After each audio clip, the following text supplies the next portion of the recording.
Yes, we are expecting some pullback, especially in some of the year-over-year numbers. This is July, of course, and we all know that some of these shortage and supply issues have pushed prices up, and the numbers are out. Headline up 0.5 exactly as expected. And do remember, the up 0.9 that we had was the highest going back, 13 years. So we have moderated extensively, and up 0.3 if you strip out the all-important food and energy. And our last look also was up 0.9. That was the highest since, 1981? Now let's go to the year-over-year numbers, shall we? And here, there are some surprises. We're expecting a moderation of last month's 5.4 on year-over-year, but it sticks at 5.4. And keep in mind, that's a 30-year high. You have to go back all the way to 1991 to find a higher rate. Now let's go year-over-year on core.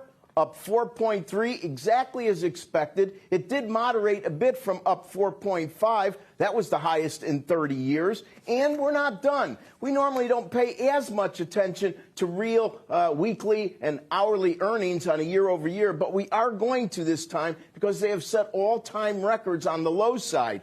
Minus 0.7 is the weekly number, and do remember on weekly, back in May of this year, we had minus 2.6. That was the worst ever since record keeping began in 2007. So we've really moderated that rather extensively, and year over year is minus 1.2. That record was in April of this year at minus 3.7. So yes, there is moderation, but let's remember that the Federal Reserve has told us many times that they believe that these numbers are just passing. Inflation numbers are going to moderate. They aren't going to last. But what they are really saying is that they're going to stop going up. Nobody suspects that they are going to reverse to pre-COVID levels. And that is something to pay attention to. Interest rates, by the way, actually have moved down by about 0.5 to 3/4 of a basis point. We're up at 136. But we are still hovering on all treasuries, whether you look at a 2-year or a 30-year, which is now over 2%, at basically the highest closing yields